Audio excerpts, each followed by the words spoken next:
Being incomplete is complete. Full 40-minute lecture, A Philosophy of Crisis and Becoming, by Yuji Iwasaki. Part 1. Introduction, Self-Introduction, Safety Declaration. Act 1. Allow me to transition now. Let us move on to the first main program of today, program number 2, the keynote lecture. I would like to introduce our speaker. Today's keynote will be delivered by Mr. Yuji Iwasaki. Mr. Iwasaki, please come forward. Ladies and gentlemen, a warm welcome. Mr. Iwasaki will speak from the standpoint of someone who has lived through his own experiences, the feelings he carried at the time, and who now works extensively in supporting others. You will find a set of reference materials in addition to the program handout. Please feel free to take them home, and you are welcome to take notes. I ask that you raise your eyes from the page when possible, and engage directly with Mr. Iwasaki as he speaks. The lecture is scheduled for approximately 40 minutes. Mr. Iwasaki, please. Hello, everyone. My name is Yuji Iwasaki. Thank you for having me.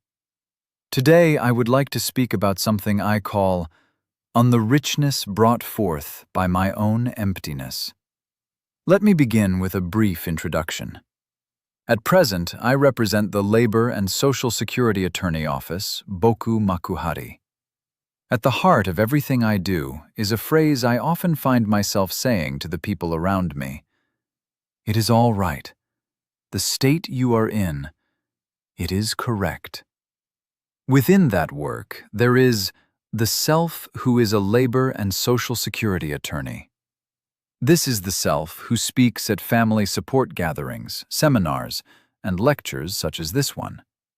There is also the self who is a heart-sound researcher, a name I gave myself, who engages in what might be called counseling. I have completed a youth peer supporter training program with an organization called Alound, which practices a form of support known as wraparound, developed in the United States.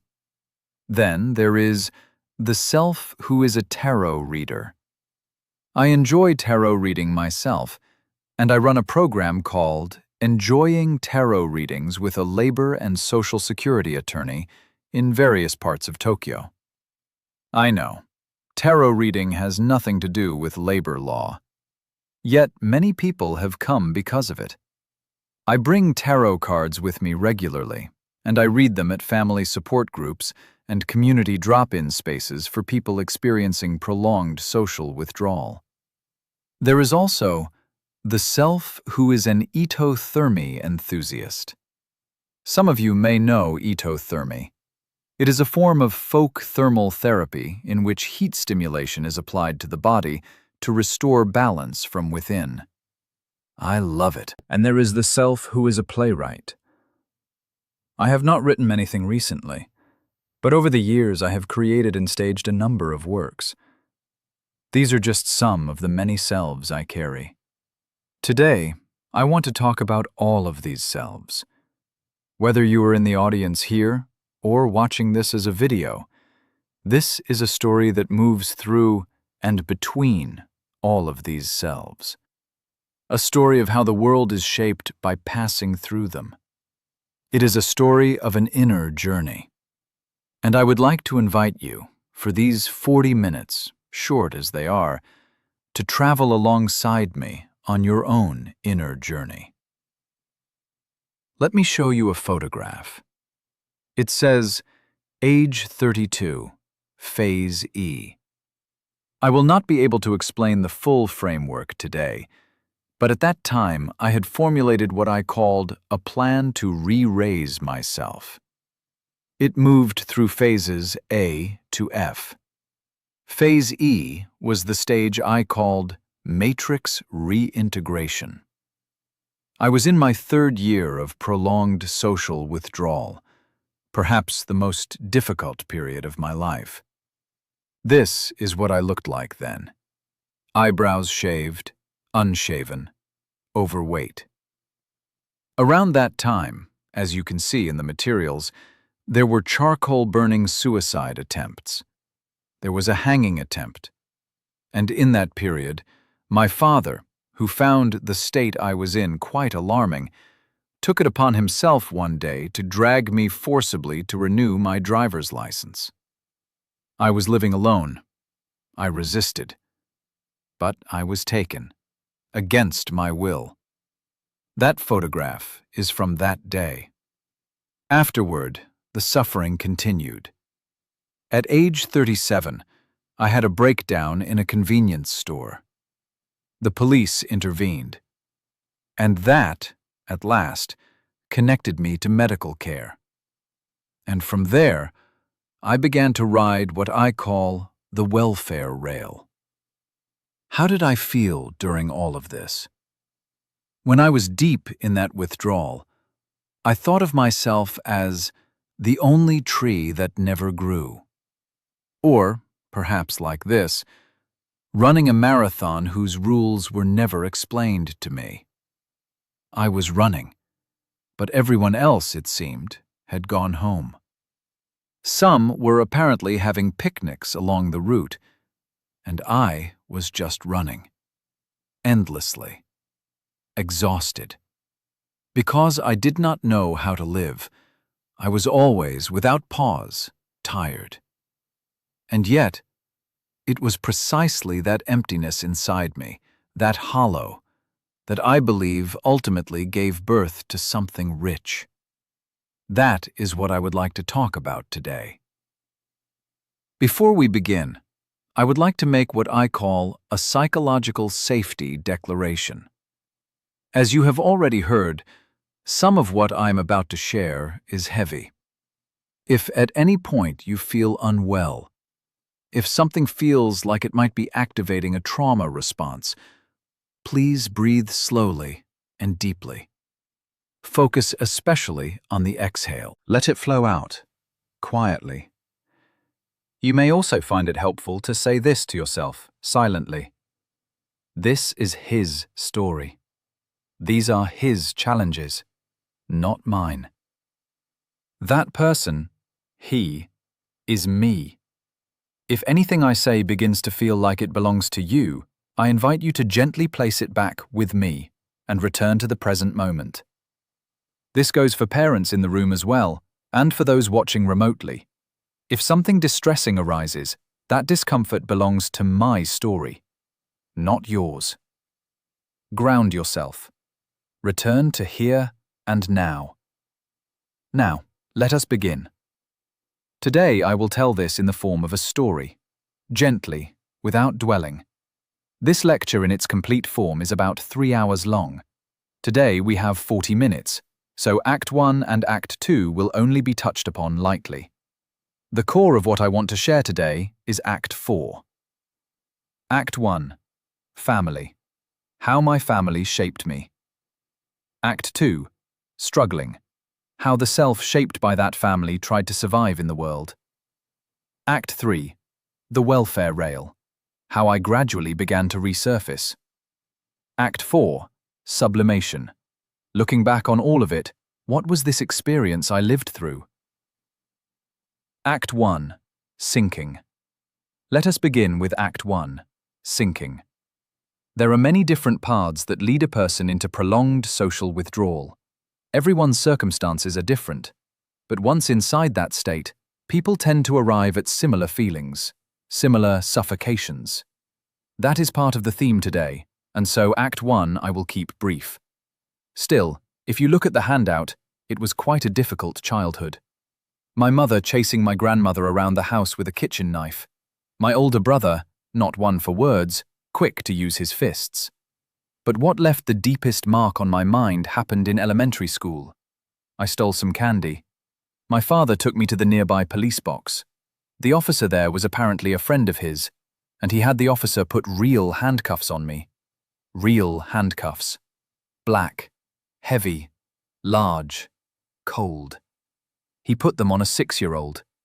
The message was, this is what happens. Not asking what was wrong, not asking why, not asking what was going on inside a 6-year-old who was shoplifting, which, in any ordinary understanding, is usually a sign of loneliness. Instead, punishment first. That was the character of my family. Later, I was told things like, "Drop that friend," and, "When you need to speak badly of someone, wrap it in softness so they don't realize it's an insult." These were things said to a child of 6 or 7. When I was 7, my mother staged what I can only describe as a theatrical suicide attempt. I was 7 years old. I put my hand inside her mouth to stop her from biting off her own tongue. At 11, I was made to shave my head, punished for something I had not done. What I want to convey is simply this. It was a hard childhood. That much is true. Looking back, I was something like what we would call today a young carer. I was, functionally, my mother's counselor. To survive, I needed to be on her side, always. At 13, I began to experience bullying. My entire class turned against me. My teacher participated as well. At 17, I stopped going to school. Gradually at first, then completely. I was on the verge of failing the year, being held back, and it was then that a teacher appeared. This person, and this is a word I will use throughout today, in quotation marks, was what I now call an irresponsible stranger. When I found myself in the role of supporting others, the word supporter never quite fit. Irresponsible stranger felt more accurate. Because these people carried no obligation, no formal role. They simply appeared. This first irresponsible stranger, my vice homeroom teacher, called me on the phone, and he said, "I will make sure you advance. You can stay home as much as you need." Those words, just those words, and I began going to school again, almost immediately. I advanced, and from there I went all the way to university. I still want to see that teacher again someday. A childhood like that, with punishment before understanding, with conditional love, leaves imprints. Beliefs form. 2 beliefs took root in me. 1, I can only justify my existence by sacrificing myself for others. 2, there is no place in this world for me. These beliefs do not make themselves visible until you enter the world, school, work, society. But when you do enter, and those imprints collide with reality, the harm becomes clear. What did that harm look like for me? The idea of moving out, living alone, seemed completely unimaginable. The idea of leaving my hometown, impossible to conceive. The idea of working, inconceivable. I was always empty. Nothing inside me. No sense of meaning in being alive. No understanding of what it meant to be independent. What was underneath all of this was a fundamental anxiety about life itself, about the act of living. You see, life, as most of us understand it, begins with attachment. From attachment, one ventures out, experiences the world, returns, loves another. There is a kind of arc, and that arc is possible because there is a home to return to, a place of safety. Without that first secure attachment, there is always a disturbance beneath the surface, a source of pain in living. And so I believed at the time. The unconditional love that belongs to early childhood. It is only available then. If you miss it at that stage, you are forever deficient. The hole cannot be filled. You are hollow. And I believed I had missed it. Being incomplete is complete. Part 2. Act 2. A to F. Phases. The depths. Act 2. Struggling. And so I stepped, as I was, into the world. At 20, I was pushed out of the family home, not with violence, but practically. My parents effectively expelled me. I moved into a rental house 5 minutes from home, a place my older brother had previously lived in. They provided the money. I was out. From there, I had already been involved with a theater company since I was 19. I had no clear path. I had not engaged seriously with job hunting. I didn't know what to do with myself. So I continued with theater. Over the 7 years between the ages of 20 and 27, I began writing plays, dramatic texts. And when you write plays, you dig into yourself. You excavate. And what I found, every time, was nothing. There is nothing inside me. I have an impulse to write, but I do not know what I am writing. I am hollow. As that work continued, my physical and mental state deteriorated. There was a rope for hanging on the wall of my room. It was always there. An escape available at any moment. Something to go toward. And in that state, I was writing plays, doing theater, performing.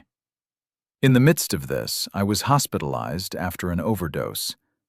Also, before I came of age, my mother said something to me. "You and I, we will kill each other."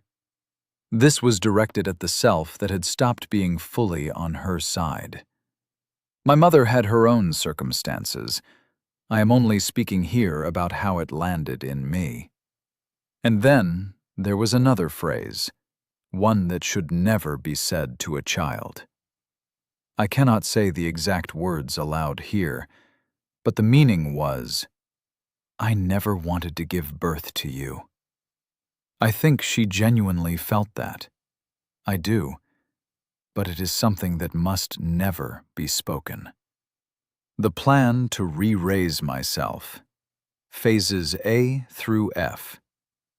Alongside all of this, what I now call the urge to die had already taken hold. The condition of wanting not to exist had set in. And as my functioning deteriorated, problems spread into every area of life.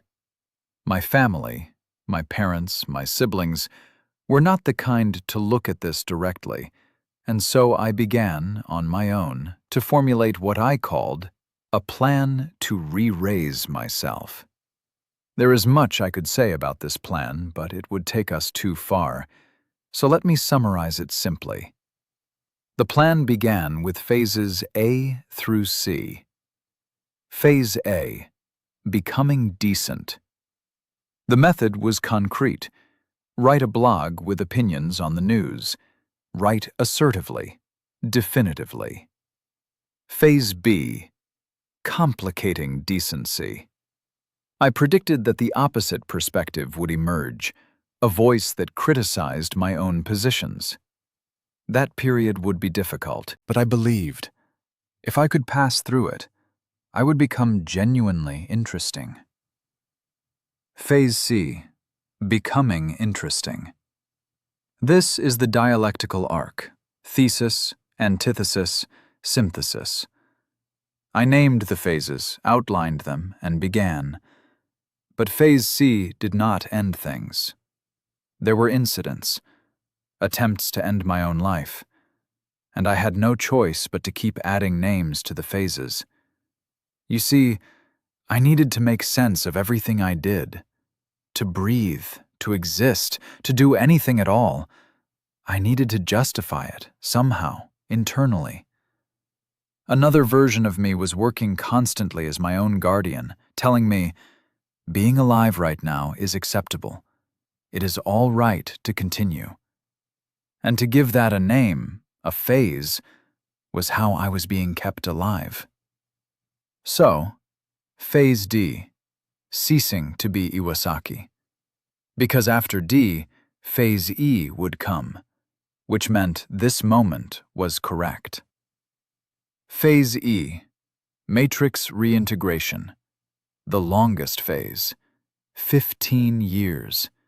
only recently complete, not because it was a prolonged ordeal, but because I no longer needed names. I no longer needed to justify my existence moment by moment. And so the phase quietly continued until it no longer needed to.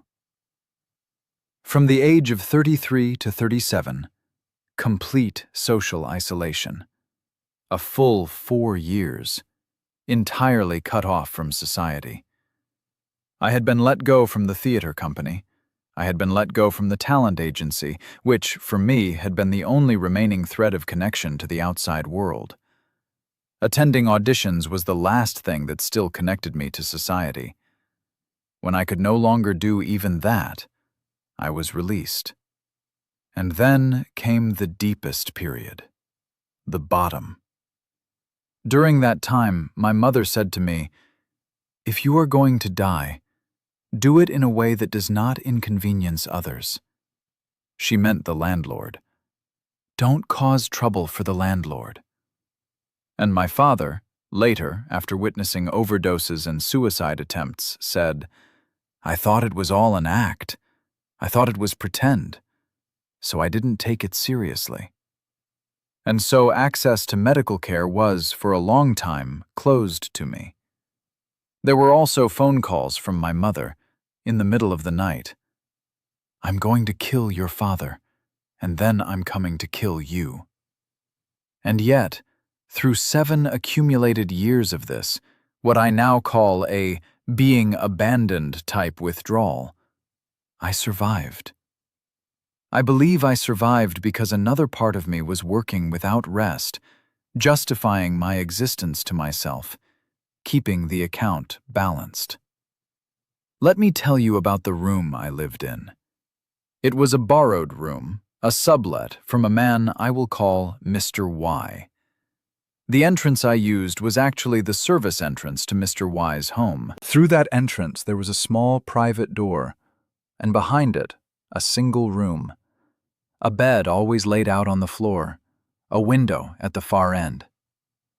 Looking toward the window from where the bed was, even in the middle of the day, almost no light came in. From the window, if you leaned out to look, a wall immediately. And above, to the upper left, a small patch of sky, divided. Lying down again, darkness. There were rats. I lived there for about 20 years in total. The worst of it was concentrated in those years. And during the hardest time, I will say this because it is my story and not yours, I had set up a rope for hanging. I had laid out a plastic sheet. I had performed an enema to empty my body. I had put on adult diapers. And at the entrance to the room, I had placed a sign. "There is a body inside.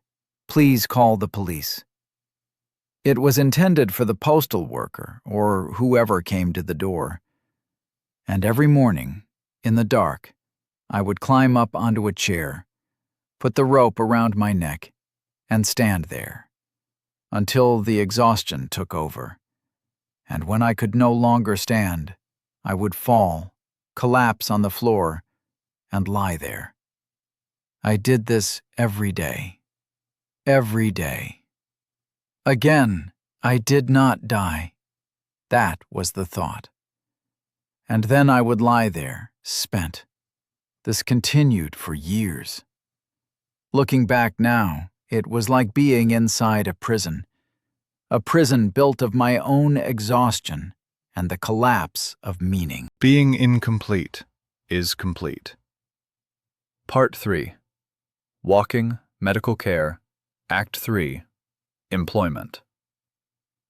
A step outward, from walking to medical care. During all of this, what I wanted, what I needed, was not the voice of someone living, not reframing, not cognitive distortions, not try to think more positively, not rewording the negative into the positive. I was exhausted by the voice of people who were choosing to live. I hated it. I wanted to die. I did not want to exist. I was in pain, and I needed someone to affirm that, to say, yes, that makes sense. I understand. Not to redirect me toward life, but to stand on the side of dying. I wanted those words, but no one gave them to me. There was no one, no resonance. I was alone. Even my connection to my parents was thin. The thing that became the first opening, however small, was walking. Getting outside happened through walking. And the reason I could get outside at all was this. Even the self that had been justifying my existence was exhausted by then. Both sides of me had collapsed. And in that state of mutual collapse, there was less resistance to the body. And one day, a thought arose. A quiet one. That park I used to go to when I was young. Satomi Park. I wonder what it was like. It was about 10 kilometers away. I had no reason to go, but I thought, I'd like to go. And on a rainy night, a heavy rain, I put on a raincoat and I walked out the door. In the middle of the night. That was the beginning. The road along the Edogawa River, that river where you can walk as far as the eye can see. I did not reach the park that first night, not even close, but I went back, again and again, a little further each time, until one day I was jogging, then running, and eventually I reached Satomi Park, and passed it, and kept going, until I was running 10 kilometers a day, then 20, until I ran a 30-kilometer marathon. My body was beginning to move, slowly, but there is a difference between the body moving and being reconnected to society. I was still in withdrawal. Moving the body and belonging to the world are not the same thing. What finally connected me to medical care was the incident at the convenience store. A breakdown. The police were called. The officer came. And at my family home, my father, the officer, and I sat together. The officer said, "Please take him to a doctor." My father began searching, and I was finally taken to a psychiatric clinic. Finally, medical care. From there, I began to ride the welfare rail, and it was on that rail, in one of those spaces, that I met the woman who is now my wife. Act 3. Resurfacing. New phase. Phase F. The most recent development in my story. The welfare rail. What it meant for me to enter it, I now think of as a process of shuhari, the traditional learning framework of mastery, deviation, and transcendence. Shu. The body had begun to move, but the mind was still, a state of form without depth. Ha. The mind began its first small vibrations. Re. Body and mind together, and a return to something like a self. That is how I see it now, looking back. At the time, of course, I was not thinking in these terms. The first stop was the psychiatric day program, a structured daytime program at the clinic. What I remember most vividly from that period is meeting a psychologist who shared my experience of wanting to die. Someone who was working hard every day, contributing to the world, and who carried the same ache I carried. That was profoundly reassuring. It gave me strength. This was another irresponsible stranger who appeared in my life, encouraging me, saying, "I know that feeling too." After that, I began attending a government-supported vocational program, a day service facility that offers structured activity and gentle reintegration for people with psychiatric disabilities. And there I told someone, "I am a bad person. I caused trouble for the police. I caused trouble for the convenience store. I have done many wrong things. I am a bad person. And they said, being a bad person, that is fine. I was stunned. Someone actually said that. There was also a staff member who said, all I can do is worry alongside you, and then sat in silence with me, sharing the quiet. These too were irresponsible strangers, not my parents, carrying no formal responsibility for me, but their presence, it held me. Job searching and the path to becoming a labour attorney. After about a year at the vocational program, I began job searching. No work history to speak of, theatre and nothing else. Not even supported employment was immune to demands for immediate contribution. Interviewers told me, "We want someone who can perform from day one." I struggled considerably. I received counselling at the Public Employment Office's dedicated support service for job seekers with disabilities. There, I was repeatedly advised, narrow your focus, find what you want to do, find what you can do. But I had no idea what I wanted, and I genuinely did not know what I was capable of. Eventually, I did find a position, on a supported employment track. But from day one, in the orientation, the supervisor announced, "On the third occasion of a warning, I will shout at you." And he did. He brought his face close to mine and stared me down. 9 months in that place. I enjoyed it. And my support network, those around me, were all telling me, "You should leave, your health is deteriorating." I was preparing to do exactly that when suddenly I was reassigned to the social insurance department, in a separate building, a completely different environment. And it was like stepping into paradise. A clean, high-rise office, a wide window. Copying documents, I could see Mount Fuji. I thought, I cannot leave this. I will not go back to what was before. For someone who had only known theatre, operating a calculator felt like a completely foreign language. But I learned by imitating. Desperately. I simply copied what I saw. And there, I learned about the qualification. Labour and Social Security Attorney. I will study for this, because I am not going back. And I studied relentlessly, and passed the examination, and moved toward establishing my own practice. The body moves first, the mind arrives later. I want to pause here on something important. Throughout all of this, I never found my calling.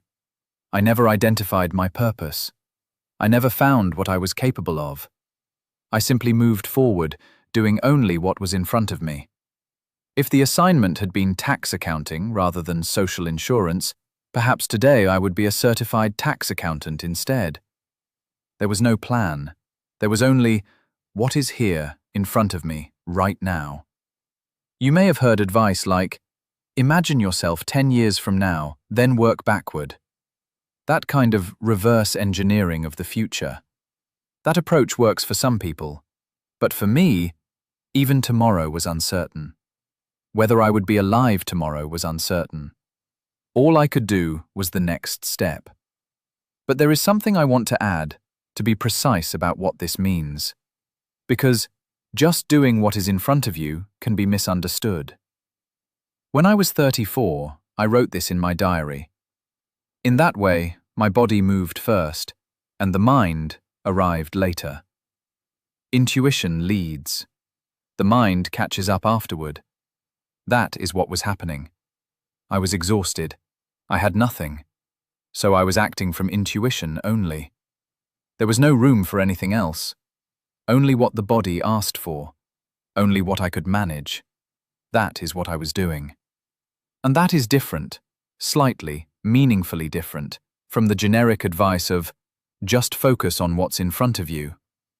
The distinction is difficult to put into words, but it matters. Being incomplete is complete. Part 4. Act 4. Passant Philosophy. Closing. Act 4. Sublimation. About 10 minutes remain. So I would like to close with Act 4, Sublimation. The first thing I want to say is the unconditional love of my wife. The change she brought about in me was this: she became the place I could return to. She allowed me to depend on her. That, more than anything, is what made the difference. Fairbairn, the psychoanalyst, wrote something that has stayed with me. The final stage of emotional development is what is called mature dependence. The capacity for mature dependence, for genuine reliance on another in an adult relationship, that, he said, is the mark of maturity. I had told you earlier, and showed you with the diagram, that I believed unconditional love was only exchangeable in early childhood, that if you missed it then, you would be deficient forever, a permanent emptiness. But I was wrong. Even as an adult, it is possible to receive unconditional love. The heart can be warmed from the bottom again. I experienced it. I know it to be true. And what this taught me, as it says in the materials, is one person who truly understands you can become the turning point of a life. This is true. To everyone watching this video, to everyone here, you too may become that one person for someone, and someone may appear in your life as that person for you. You may believe right now that you can do nothing, that you are helpless.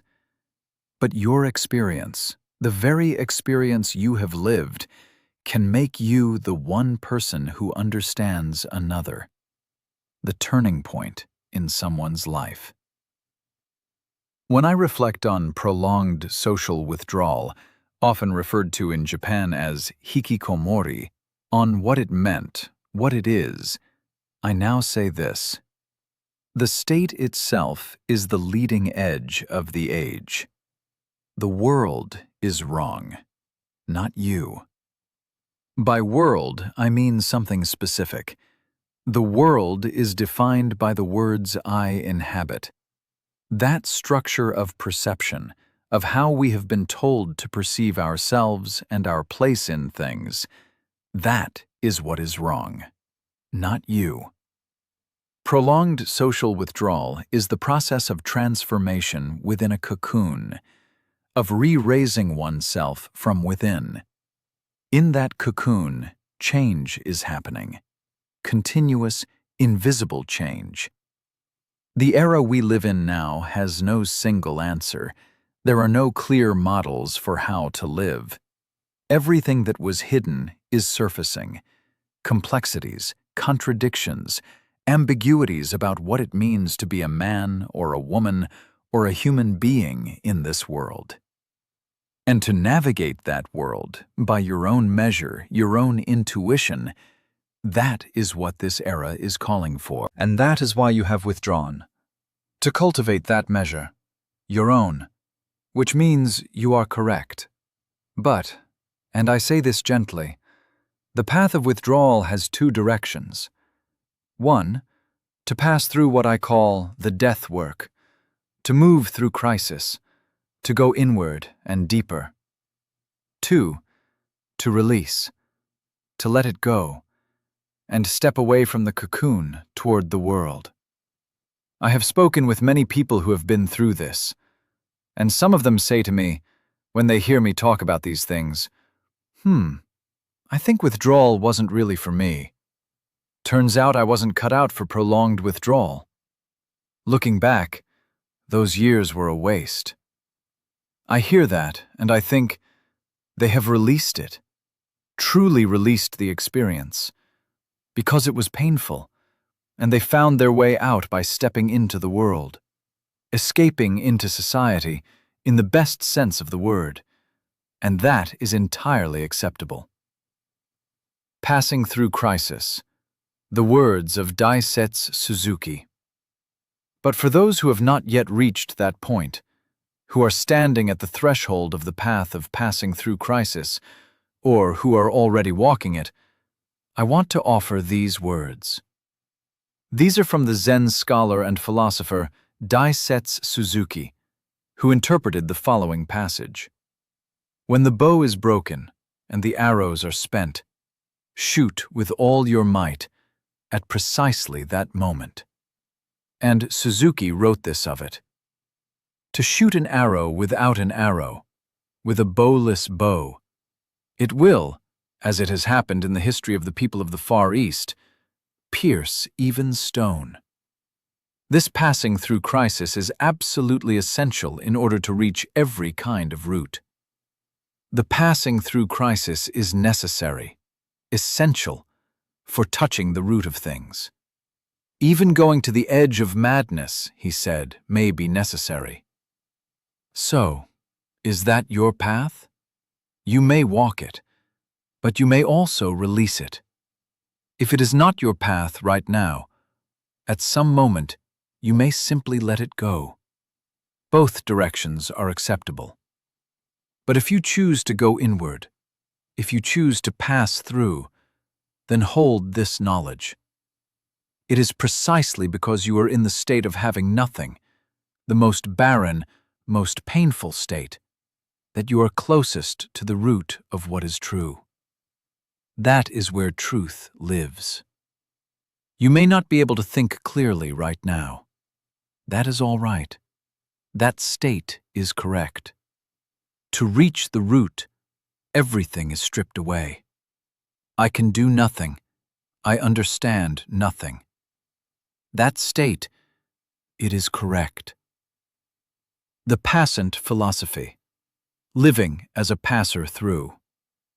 I have given a name to this way of thinking, this way of living. I call it the passant philosophy. Passant is a French word. It means one who passes through, a passerby, a traveler in transit. To live as a passant way of being, a passant philosophy and thought. At the core of this philosophy is what I call in progress as completeness. These are my own words. They do not appear in any published text. To be complete is to be in the middle of something. To be in the middle is already complete. These are not opposites. They are one thing. Maturity is the ongoing renewal of immaturity.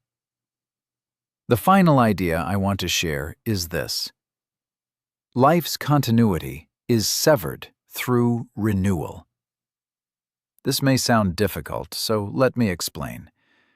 For people who are suffering, one of the heaviest burdens is the belief that life is a single continuous line, stretching forward, always forward, and you must carry all of it, every step of it, forever. The weight is unbearable. But it is not like that. What actually happens is, the accumulated experience of having lived, all of it, is reset once, updated. It is absorbed into the body, and from within a lighter body, you begin walking again. At some moment, there is a renewal. In other words, you are being reborn while still alive. And more, you are making the past into a previous life. There was a suffering version of me, many of them, but they are now previous lives. Previous, but not unrelated to who I am now. I am still myself, but those versions, they belong to a previous life. One after another, they become previous lives, and I continue as the self who is in the middle of now. This is the thought, to honor the in-progress existence of this present moment. Accept your journey. In closing, what I want to say more than anything is, please accept your journey. The suffering you are carrying now, the pain, the state you are in, it is correct. There is no way it is correct, you might think. I understand. And I may be saying this from the side of the living. I am alive, after all. So perhaps what I say sounds like the words of someone choosing life, and perhaps that is unwelcome to you. But even that feeling, the feeling that you do not want to hear this, that feeling too is entirely correct. Nietzsche spoke of something called amor fati, love of fate. He expressed it this way: once more this dreadful life. To embrace it again, even this life, with all its horror, to accept not just parts of it, but the entire fate. That phrase has stayed with me. Once more this dreadful life. You may feel right now that you have nothing, that you are empty. But stand slightly in the future for a moment. Look back at who you are now from that future self. That future self is waiting to witness who you are right now, waiting to give meaning to this moment. The self of right now is waiting to be given meaning by the self of the future. That is true for me as well. I stand here now, looking back at who I once was, the same kind of person you are, and I speak. That, I think, is the end of my lecture. But before we close, we have been through some heavy ground today and some difficult ideas. I would like to offer you a moment to leave behind whatever is not yours to carry. I am going to ring a small set of symbols called tinsha.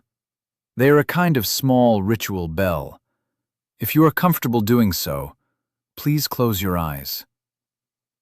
Anything that is not needed by you, you may leave it here, in this room. Only what is necessary for you will be absorbed, quietly, naturally, into your body. You are an in-progress existence.